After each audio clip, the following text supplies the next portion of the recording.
여호수아서 6장 1절부터 5절까지 보겠습니다. 여호수아서 6장 1절부터 5절입니다. 이스라엘 자손들로 인하여 여리고는 굳게 갇혔고 출입하는 자는 없더라. 여호와께서 여호수아에게 이르시되 보라, 내가 여리고와 그 왕과 용사들 내 손에 붙였으니 너희 모든 군사는 성을 둘러 성 주위를 매일 한 번씩 돌되 엿새 동안 그리하라. 제사장 일곱 양각 나팔을 잡고 언약궤 앞에서 행할 것이요, 제7일에는 성을 7번 돌며 제사장들은 나팔을 불 것이며 제사장들이 양각 나팔을 길게 울려 불어서 그 나팔 소리가 너희에게 들릴 때 백성은 다 큰 소리로 일쳐 부를 것이라. 그리하면 그 성벽이 무너져 내리리니 백성은 각기 앞으로 올라갈지라 하시매. 아멘. 아멘. 우리가 하나님의 언약의 말씀이 우리 삶에서 성취되어지는 하나님의 언약의 통로가 되기 위해서 우리는 어떤 행동들을 해야 될까에 대해서 우리가 말씀을 계속해서 이어나가고 있습니다. 여호수아서를 통해서 우리가 하나님의 백성으로서 우리 삶 가운데 하나님의 언약이 실현되어지는 행동들, 우리의 행동의 비결은 도대체 뭘까? 우리가 어떤 행동 수칙을 지켜야 될까? 언제나 우리는 하나님의 말씀을 기준으로 삼고 살아가라고 성경은 우리에게 말씀하고 있습니다.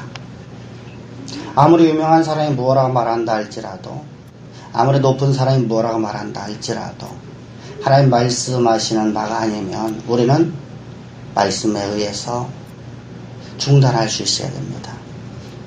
그리고 하나님 말씀하시면 우리가 일어서고, 말씀하시면 가고, 말씀하시면 서는 그러한 신앙을 가진다는 것이죠. 그러기 위해서 우리는 하나님과 동행을 해야 됩니다.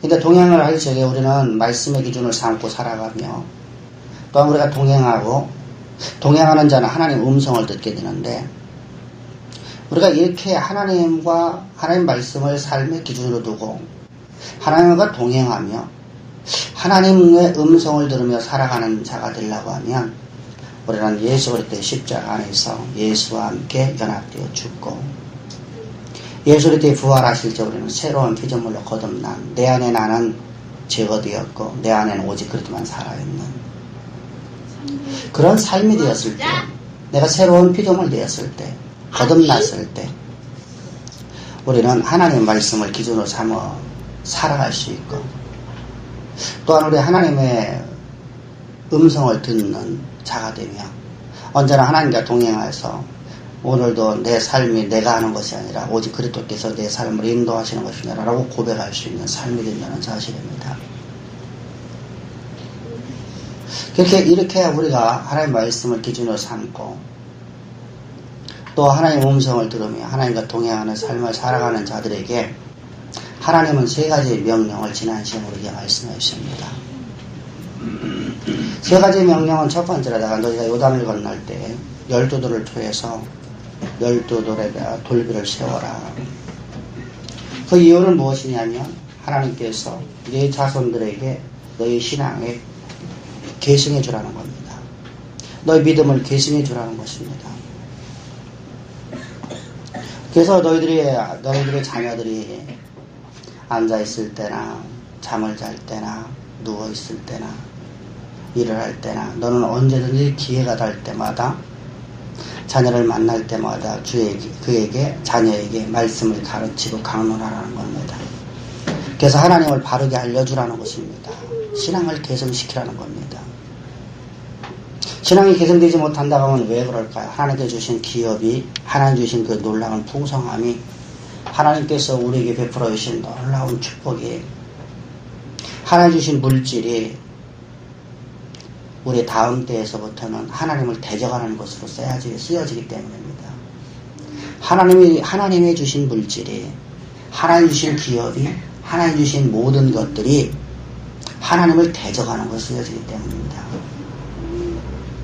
하나님을 핍박하고 하나님을 대적하고 하나님을 조롱하고 하나님의 교회를 핍박하는 물질이 된다는 것입니다. 기업이 된다는 것입니다. 그러므로 너희는 여호와 하나님께 주시는 그 풍요로움을 대를 이어서 나아가는 가문의 복이 임하는 자가 되라는 것입니다. 그것이 하나님의 뜻이죠. 두 번째로 하나님께서 우리에게 어떤 명령을 하시냐면, 두 번째로 하나님 주신 명령은 너희는 할례를 해라. 할례를 하라는 것은 선민의식을 가지라는 것입니다. 구원의 표시요. 구원받은 자의 표시로서 하나님께 할례를 하라고 하는 것인데, 구원받은 자는 반드시 몸의 표시를 하라는 것입니다. 다시 말하면 너희가 언제나 선민의식을 가지고 살아가라는 것입니다.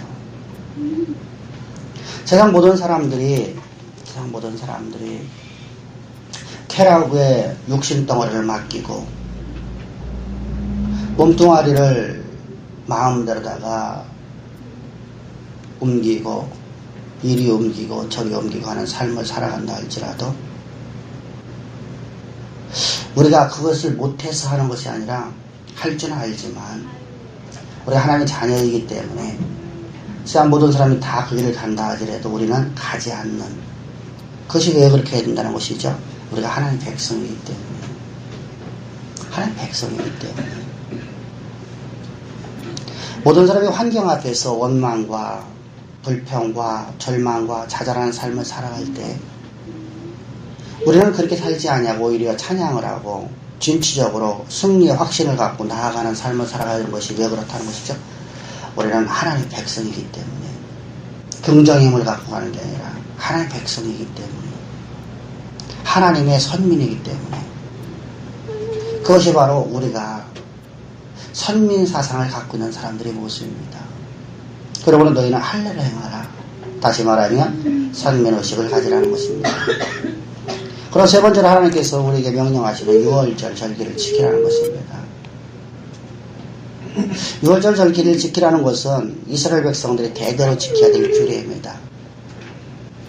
왜 그걸 지켜야 될까요? 6월절 절기는 바로 애굽에서 출애굽하는 사건이죠. 저 대제국이었던, 세상에 어떤 사람들도 감히 대적할 수 없었던 애굽의 바로로부터 하나님께서 이들을 구원해 주시는 놀라운 사건이 바로 6월절 절기입니다. 어린 양의 피로서 이들에게 죽음이 넘어갔고 이제 이들은 출애굽을 하게 됩니다. 이것을 너희들은 항상 기억하라는 것입니다. 오늘 우리 성도들이 마찬가지죠. 세상에 여러분들은 하나님 외에 가장 능력 있는 사단의 종으로부터 종으로 되어 살던 우리를 하나님의 놀라우신 능력으로 우리를 구원하신 그 사건은 바로 예수 그리스도의 십자가에서 흘리신 보혈의 사건입니다. 예수 그리스도의 십자가의 죽으심과 보혈의 능력으로서 우리를 구속하신 그 은혜를 잊지 말라는 겁니다. 언제나 어느 상황 속에서는 너를 대를 이어서 끝까지 그 은혜를 잊지 않는 자들이 되라는 것입니다. 이처럼 여러분, 하나님께서 우리에게 세 가지 명령을 먼저 말씀하고 있습니다. 가나안 땅을 들어가기에 앞서 너희들이 대대로 다 지킬 규례가 이것이라는 것입니다. 세 가지. 바로 너희는 하나님의 은혜인 예수 그리스도의 십자가의 그 은총을 잊지 말라. 두 번째로다가 너희는 선민의식을 잊지 말라. 너희는 선민의식을 가지고 살아가라는 것입니다. 세 번째로 하나님께서 주신 것이 바로 너희는 너의 신앙을 다음 때에 개선시키라는 것입니다. 그래서 우리가 세상의 풍속을 쫓지 않는 이유가, 세상 사람들과 다른 삶을 살아가는 이유가 우리가 하나님의 백성이고 하나님의 선민이기 때문입니다. 하나님께서 왜 이런 명령을 하시는 것일까? 하나님께서 우리에게 모든 걸 다 주시기만 하면 우리는 얼마나 우리는 살아갈 수 있을 것 같은데, 하나님께서 왜 우리에게 이런 명령을 자꾸만 하실까? 내가 구원받은 은혜를 잊지 않고 내가 살아갈 수 있는데, 우리는 그렇게 생각을 합니다. 근데 하나님께서는 우리 인간을 너무나 잘 알고 있습니다. 하나님께서 인간을 지으셨고, 하나님께 인간을 지으신 인간이 오늘날까지 어떻게 살아가시는 하나님 너무나 잘 아시는, 전지하신 하나님이십니다. 인간은 여러분, 뒤돌아서면 은혜를 잃어버리는 인생들입니다. 은혜를 잃어버림으로 말미암아서 하나님을 떠나버리고 결국은 사망과 저주 가운데 살 수밖에 없기 때문입니다. 근데 하나님의 뜻은, 하나님의 계획하시면 어떤 계획과 어떤 뜻을 갖고 있습니까? 구원받은 백성들이 영원토록 대를 이어서 가문이 그 기업이 창대하고 풍요롭고 결핍함이 없는 강건한 삶을 살기를 원하십니다. 하나님께서 사람이 가난과 질병과 환난과 지역식 속에서 살아가는 것을 원치 않습니다. 이것이 바로 하나님의 뜻이요 하나님의 계획하심입니다. 이 하나님의 뜻과 하나님의 계획하심을 이루려고 하면, 다시 말해 우리 가운데 하나님의 말씀이 온전히 성취되어 하나님의 영광이 충만한 가나안 땅에서 그 모든 복락을, 풍요로움을 누리는 삶을 대를 이어서 이어가려고 한다고 하면 하나님께서 명령하시는 명령을 우리는 순종해야 됩니다. 이사야서 53장을 바라보십시오. 하나님의 계획하심을 우리에게 잘 보여주고 있는 내용이 이사야서 53장입니다. 예수님께서 여러분 어떤 모습으로 오셨습니까?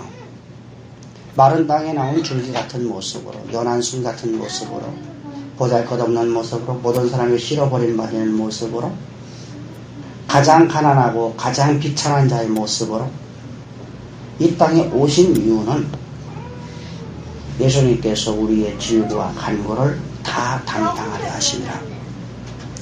다시 말씀드리면 여러분은 예수님께서 그런 모습으로 오지 아니고 우리를 죄에서 구원할 수 있어요. 예수님께 체험하지 아니하시고 예수님께 우리의 죄와 우리의 허물만 사하신다라고 하면 예수님께 시혜자의 아들로 오실 수도 있어요. 그리고 십자가에 못 박혀 죽기만 하면 되니까요. 근데 예수님께는 그렇게 않으셨습니다. 우리의 질고와 간고를 몸소 다 체열하셔야 됐습니다. 극심한 가난을 주님은 당하셔야 됐습니다. 그래서 가장 가난한 자의 모습으로, 가장 부유하신 자로서 가장 가난한 자의 모습으로 오신 것입니다. 그래서 우리를 부욕케 하려 합니다. 우리가 질고로 말미암아서 고통받는 인생들이 치유받고 강건한 모습으로서 하나님을 섬기며 하나님께 영광 돌리는 삶을 살 수 있도록 하기 위해서 예수님께서는 그런 모습으로 이 땅에 오셨습니다. 사랑하는 성도님들, 이것이 바로 하나님의 뜻입니다. 하나님의 계획하십니다. 따라서 우리는 언제나 하나님 말씀 앞에 믿음으로 순종해서 하나님의 명령이 다 우리가 그 복을 누리며 살아가는 것입니다. 그 명령 앞에 우리가 순종할 수 있는 가장 아름답고 복된 성도들 되기를 주를 축복합니다. 할렐루야.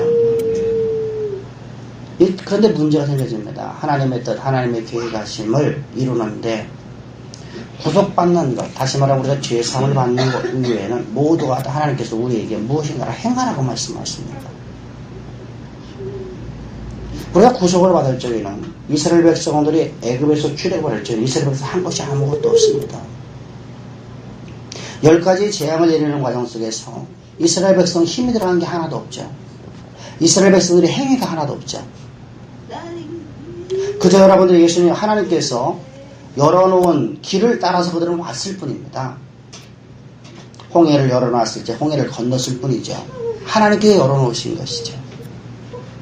이처럼 이스라엘 백성들이 한 것이 아무것도 없이 구원의 길을 오게 되었습니다. 그런데 구원받은 이들에게 이제 하나님께서는 무엇인가를 하라고 하십니다. 이제 너희는 가나안 땅에 들어서 그 땅을 쟁취하랍니다. 그것을 열심으로 너희가 그 땅을 전쟁에서 싸워서 이기라는 겁니다. 그냥 주시면 되지 왜 우리에게 쟁취하라고 하시는 것인가? 에스겔서 36장 37절을 보게 되면 이스라엘 백성들이 나라가 멸망되어서 느부갓네살에서 완전히 파괴가 되었습니다. 성전이 파괴되었고 예루살렘 성은 완전히 파괴가 되었습니다. 실랑들이 우글거리는 땅이 되었습니다. 사람이 살 수 없는 땅. 사람이 한 사람 살 수 없는 땅이 되어온 것이 바로 예루살렘 성이었습니다. 나라가 멸망했고 왕은 이제 볼모로 잡혀와서 바벨론에 와서 그들은 죽었습니다. 이제 여러분들 이스라엘 백성들은 나라를 잃어버렸고 가문을 잃어버렸고 가족을 다 잃어버렸습니다. 다 파괴되었고 다 무너져 내렸습니다. 그런 그들에게 이제 하나님께서 오셔서 이렇게 말씀합니다. 내가 너희를 회복하리라. 내가 너희를 다시는 꾸이는 백성이 되지 않게 하고 꾸어주는 민족이 되게 하리라. 그럼 말되지 않는 말씀이죠. 여러분, 하나님께서 여러분들이 이 약속의 말씀을 하시고 나서 곧 이어서 하시는 말씀이 그러나 너희는 내게 기도할지니라 이렇게 말씀합니다. 여러분, 하나님께 주신다고 했으면 그냥 주시면 됐지 왜 우리에게 기도를 하고 하실까? 그래도 너희는 나에게 구하겠지니라. 근데 어떻게 구하라는 것입니까? 성경은 이렇게 말씀하고 있습니다. 어떻게 하냐면 너희가 이렇게 이루어질 것을 내게 그래도 구해야 된다 이렇게 말씀합니다. 다시 말씀하면 하나님의 약속의 말씀으로 내가 너희를 회복시켜준다. 너희가 이제까지 노예 생활을 했지. 너희가 나라를 잃어버리고 너희 가문을 다 잃어버리고 너희 땅을 다 잃어버리고 노예 생활하고 있지. 그런 내가 너희를 갖다 이끌어내서 회복시켜줘서 너희로 하여금 다시는 꾸이는 인생 되지 않고 꾸이는 나라가 되지 않고 꾸어주는 인생, 꾸어주는 풍요로움이 풍성한 결핍함이 전혀 없는 나눠줘도 풍성한 그러한 민족을 삼아주리라는 이 약속의 말씀이 이루어질 것을 믿고 구하라 이렇게 말씀합니다. 기도하라. 다시 말씀은 약속의 말씀을 확신하고 그 약속의 말씀을 믿고 승리를 확신하고 믿음으로 순종하라는 명령입니다. 그 순종이 바로 기도라는 것입니다. 오늘 본문에서도 여러분에게 그 약속의 말씀을 하고 있는 것입니다. 여러분, 이스라엘 백성들이 이제 여리고 성 앞에 왔습니다. 여리고 성은 여러분들 어떤 성입니까? 여리고 성은 여러분들 우리가 민수기 13장에서 보았듯이 12명의 정탐꾼들이 가서 보고하는 내용을 보게 되면 어떻습니까? 그 성은 견고한 성이라. 그것은 견고한 성이랍니다. 역사적으로 우리가 보더라도 여러분들 고고학적으로 보더라도 그 성은 아주 대단히 컸고 대단히 높았습니다. 여러분들 이 성이 우회가 성 위에 이제 성이 쌓여지면 성 위에가 이제 이렇게 있지 않아요? 성 위에가 자동차가 2대 이상이 움직일 수 있는 교차할 수 있을 정도로다가 넓은, 우리를 말하면 2차선 도로가 되어지는 그 정도로 넓을 정도로다가 아주 대단히 큰 성곽을 쌓았습니다. 이것을 향해서 성경은 이렇게 말씀하고 있습니다. 신명기 1장 28절을 보게 되면 그들의 성읍은 크고 넓으며 그의 성곽은 하늘에 닿았도다. 이스라엘 백성들이 바라올 적에 여러분들 그 성이 얼마나 크고 얼마만큼 높았는지 하늘에 닿은 것 같아 보였단 말입니다. 다시 말하면 그 땅은 우리가 정복할 수 없습니다. 그 땅은 우리가 절대로다가 정복할 방법 없습니다. 불가능합니다. 난공불락의 요소입니다. 그것을 어느 누구와도 그 땅은 누구도 파괴할 수가 없습니다. 왜 그렇게 하늘에 닿을 정도로 성곽을 쌓았고, 또한 여러분들 그곳에는 안악자손들이 그 성을 지키고 있었습니다. 안악자손들은 네피림의 후손 같은 사람들이라고 말합니다. 네피림의 후손 같은 사람이라는 것은 전쟁에 능한다더래요. 전쟁의 신들이라는 거예요. 네피림이라는 단어가 바로 전쟁의 신이라는 단어거든요. 그동안 여러분 전쟁에 능한 사람들이 살고 있다는 것입니다. 그러니까 우리는 저들에게 깨면 안 된다. 그럼 여러 성을 왜 이렇게 그렇게 견고하고 그렇게 성읍을 높이 쌓았고 그곳에 왜 저렇게 중무장한 군대가 특공대가 저를 지키고 있느냐. 그곳은 바로 이스라엘 백성들 중에서 가장 부유한 사람들이 살고 있는 동네이기 때문입니다. 여러분 성도 여러분들 1년 살면서 물이 마르지 않냐고 야자수가 풍성한 땅입니다. 그래서 그곳은 이스라엘 땅 중에 가장 좋은 땅. 그래서 오늘 우리가 말하는 강남 지역의 가장 유충지처럼 그곳에 가장 고급 빌라들이 가득 세워져 있는 최고급 빌라촌이라는 것입니다. 그렇기 때문에 그 정을 외세의 징계를 받을 수 없도록 그렇게 높게 웅장하게 그렇게 크게 그리고 그것에 지키는 군인들은 대단한 군사들을 데려다놓고 성을 지켰습니다. 이제 끝장났습니다. 모든 것이 이제까지 걸어왔던 모든 것이 행진이 이제 끝이 나는 상황입니다. 이스라엘 백성들이 눈으로 봤을 적에는 도저히 이제는 끝입니다. 그때 하나님께서 이렇게 말씀합니다. 2절입니다. 다 같이 시작. 여호와께서 여호수아에게 이르시되 보라 내가 여리고와 그 왕과 용사들을 내 손에 붙였으니 아멘. 하나님께서 뭐라는 말씀하십니까? 가장 중요한 승리의 확신을 주십니다. 이 땅 내가 너에게 주었다는 겁니다.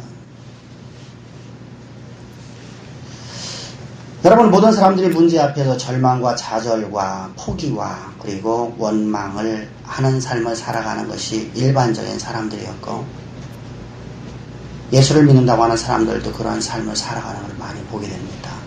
대표적인 사람 12명의 정탐꾼 중에서 10명이었고 이스라엘 회종들이었었습니다.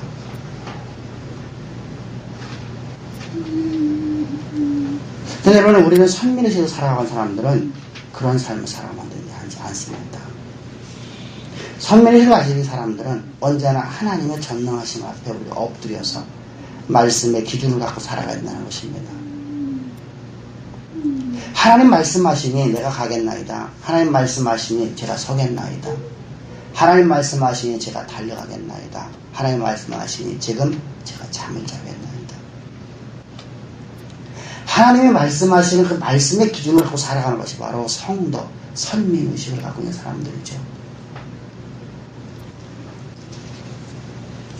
그런 절망적인 상황 속에서, 현실 속에서 하나님의 언약의 말씀은 전혀 이루어지지 않을 것 같은 현실 속에서 이제 끝장났다. 모든 걸 다 포기하지 않은 포기의 상황 속에서 하나님께서는 우리에게 승리의 확신을 주십니다. 에스겔서에게 에스겔서에서 말씀하신 것처럼 이제 끝장났거든요. 나라는 완전히 파괴되었고 왕이 사라져버렸습니다. 왕은 다 죽었습니다. 왕도 없는 그 땅, 파괴되어 있는 성읍, 성전도 회파되었고 모든 것이 끝장나는데 이때 하나님께서는 뭘 주십니까? 승리의 확신을 주십니다. 내가 너희를 높여주리라. 내가 너희에게 승리를 주리라.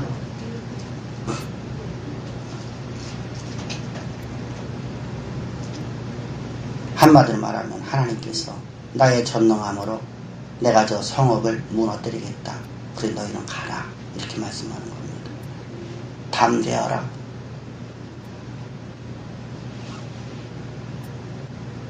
사랑하는 성도님들,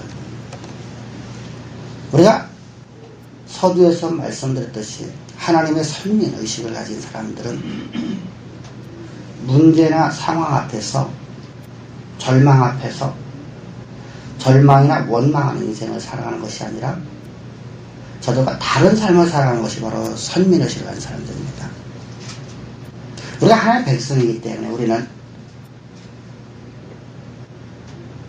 우리 상황이 비록 이럴지라도 나의 하나님께서 나를 반드시 이끌어 가신다는 약속의 말씀을 믿음으로 나아가는 사람들입니다. 할렐루야.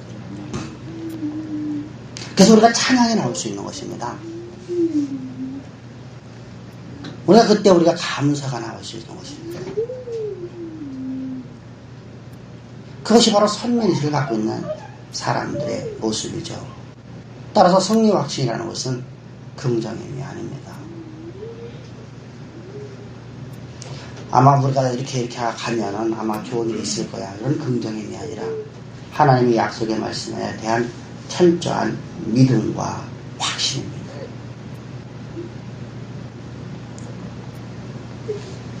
우리가 출애굽기에서도 출애굽하기 앞서서 출애굽기 6장에서 우리가 수요일날 말씀드린 것처럼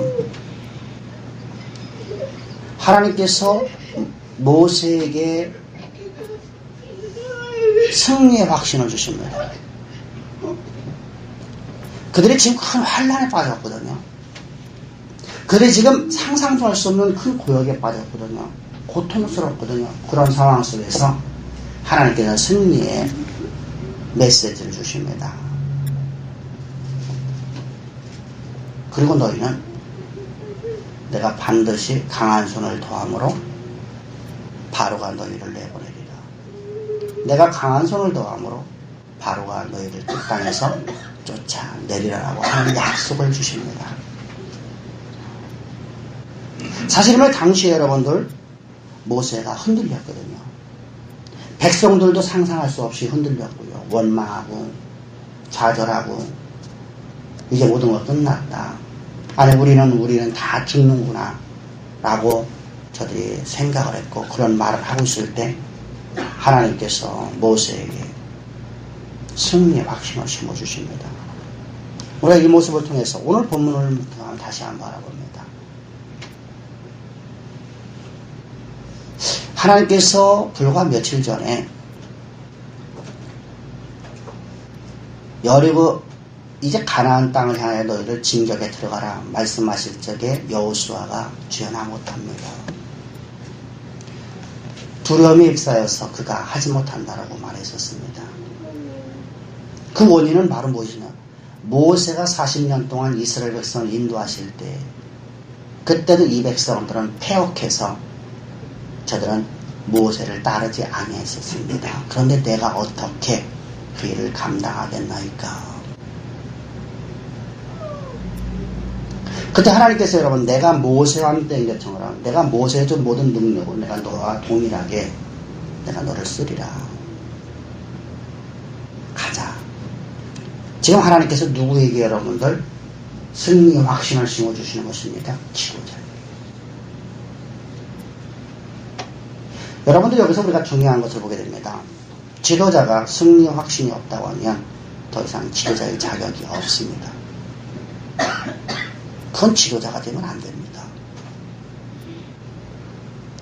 여러분들이 어떤 곳에서의 어떤 지도자든 간에 승리의 확신을 가지고 믿음의 확신 속에서 전진할 수 있는 성도들 되기를 제 축복합니다. 할렐루야.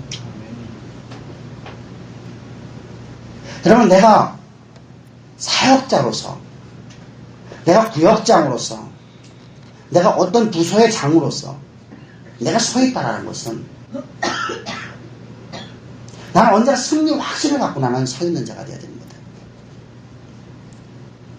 패배감을 갖고 그저 막연하게 아마 될 수 있을 거라는 긍정의 생각을 갖고 나가는 자들은 필요가 없다는 겁니다.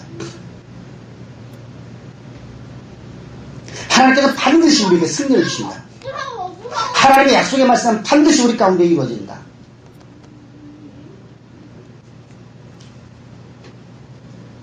지금 앞에는 하늘에 닿는 성곽이 있습니다. 그곳에는 3미터가 되는 구척 장신의 군대들이 그 성읍을 지키고 있습니다. 이스라엘은 무기가 없습니다. 이스라엘은 여러분 전쟁에 오지 않았습니다. 오죽하면 여러분들 열등의 정탐꾼들의 이야기할 적에 우리는 저들에게 매미와 같다고 합니다. 저들에 비해서 우리는 얼마큼 초라하고 작은 존재인가를 말하고 있습니다. 이제 끝입니다. 가나안 땅 들어간다는 것은 이제 포기해야 됩니다. 그런데 가나안 땅을 들어가려면 반드시 여리고를 통과해야 됩니다. 할머니 아프냐? 이때 하나님께서는 아파요. 우리에게 말씀합니다. 할머니 아파요. 내가 저 땅의 거민을, 저 땅의 군사들을, 용병들을, 저 성읍을 내 손에 붙였느니라. 할렐루야.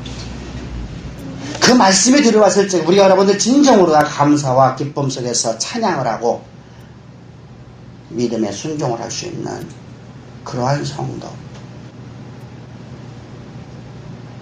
왜 하나님은 우리에게 그러한 성도가 되기를 원하실까? 우리는 여러분들 구원을 받고 하나님이 우리와 함께 하시지만 오늘도 하나님의 영광이 우리를 두르고 있지만 우리는 세상 속에 뿌려져 있는 존재들입니다. 하늘의 시민권을 갖고 다른 나라에 우리가 살고 있는 것입니다. 우리가 이민을 온 것이 아니라 이 땅에 잠시 잠깐 동안 이 땅을 우리가 빌려 쓰고 있는 것입니다. 하늘의 시민권을 가진 자로서 이 땅에 시민권을 갖지 않았습니다. 따라서 이 땅에서 수많은 환난과 역경은 우리 앞에 언제든지 다가온다는 것입니다. 천국과 다르게 이 땅은, 이 세상은 수많은 환난이 있다는 겁니다. 자연재해가 있고 질병이 있고 사고가 있고 예기치 아니하는 고통이 있다는 겁니다.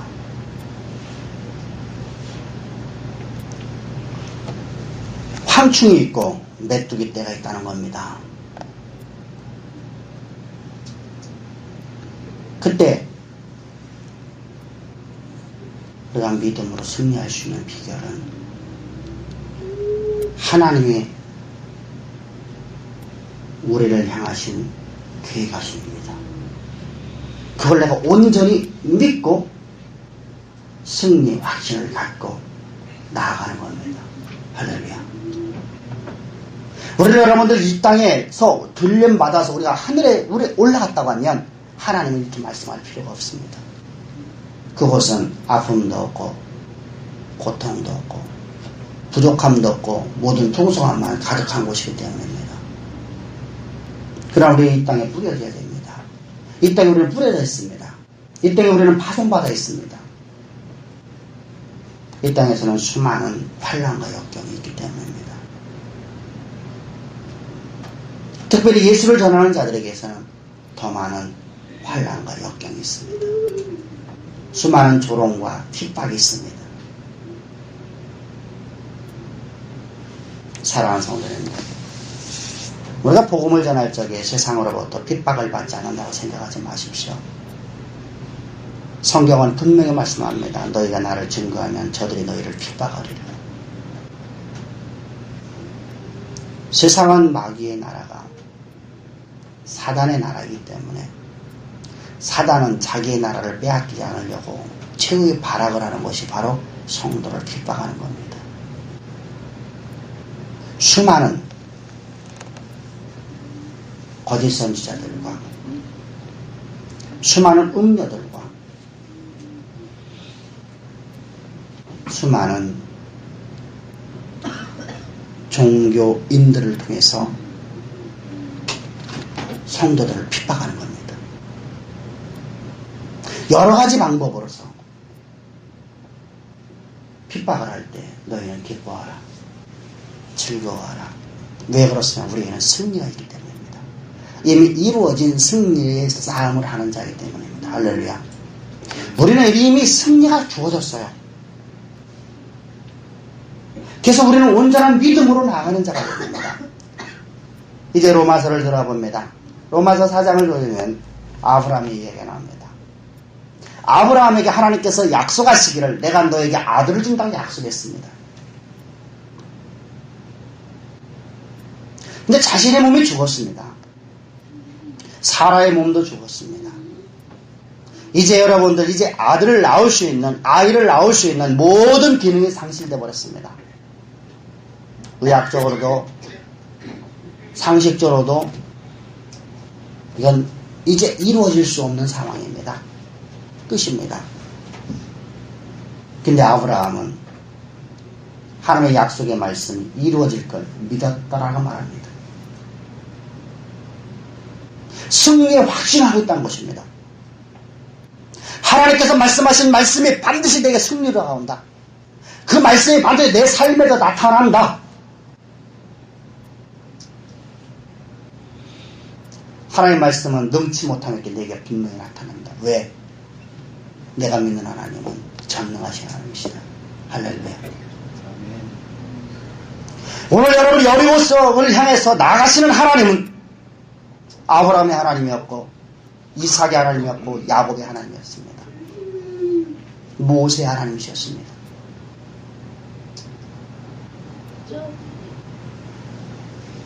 그 하나님은 바로 우리의 구원자이시며 없는 것을 있는 것 같이 부르시는 전능자 하나님이십니다. 할렐루야. 그 하나님은 죽은 자를 살리시며 그분의 모든 말씀은 능치 못함이 없는 불가능이 없으신 하나님이십니다. 그 하나님께서는 자신의 자녀들에게 주신 약속의 말씀을 이루시기 위해서 한 나라를 들어서 쓰시기도 하시고 한 나라를 멸망시키기도 하시는 하나님이셨습니다. 내가 만난 하나님, 오늘 내 삶을 주관하고 있는 하나님, 오늘 나에게 승리의 확신을 주시는 하나님, 나에게 하나님의 계획을 알려주시고 오늘 나를 인도하시는 하나님, 나와 동행하시는 하나님, 그 하나님은 심지어 나를 위해서 십자가에 못 박혀 죽기까지 하신 하나님이십니다. 나를 위해서 십자가에서 못 박혀 죽으시려고 하늘 영광 다 버리고 가장 저주스러운 모습, 가장 연약한 자의 모습, 가장 모든 사람으로도 싫어 버림받는 모습, 가장 혐오스러운 모습으로 죄 있는 육신의 모양으로 이 땅에 오셔서 우리의 질고와 우리의 간고와 우리의 죄악을 당신의 몸에다가 담당시키셨습니다. 그리고 십자가의 길을 걸어가 저주의 나무에 달리셔서 죽으셨습니다.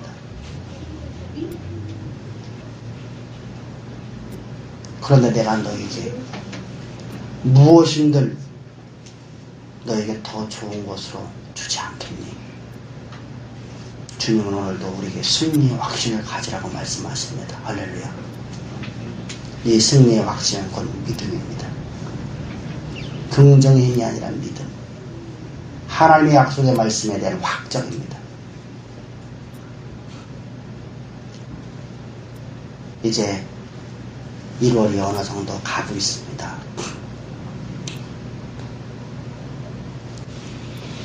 이제 새로운 새 시대에서 이제 두 번째 달을 맞이하는 사랑하는 성도입니다. 성도의 삶 속에서 오늘 하나님께서 약속하시기를 내가 승리의 확신을 주십니다. 내가 너에게 내 문제, 너의 상황에, 내가 현재 처하고 있는 상황이 그 성곽이 하늘에 닿았니? 어느 누구도 깨부술 수 없고 어떤 상식으로서도 어떤 과학으로서 어떤 의학으로서도 해결될 수 없는 일이니 내가 그것을 내 손에 붙여놓으라. 승리의 확신을 주시는 하나님, 그 하나님의 약속의 말씀을 온전히 신뢰함으로 우리 하나님 말씀에 순종해 나아가 하나님께 영광이 되어지고 여러분들에게도 영광이 되어지는 가장 아름답고 복된 2012년도를 누릴 수 있는 복이 사랑하는 성도님들의 가정 위에, 가문 위에, 자손들의 머리 위에, 여러분들의 맡겨진 기업 위에 충만하기를 주여 축복합니다. 기도드리겠습니다. 좋으신 아버지 하나님, 오늘도 주님께서 우리에게 하나님의 생명의 말씀 주신 참 감사합니다. 2012년도라는 새로운 새 시대에 달려나가는 보배로운 자녀들에게 가나안 땅을 들어가기 위해서 여리고 성 앞에 있는 하나님의 백성들에게 요단강을 건너서 여리고 앞에 서 있는 백성들에게 오늘 주님께서 그들 앞에 있는 난공불의 요새 앞에서 승리의 메시지를 주시고 그 승리를 주신 아버지 하나님,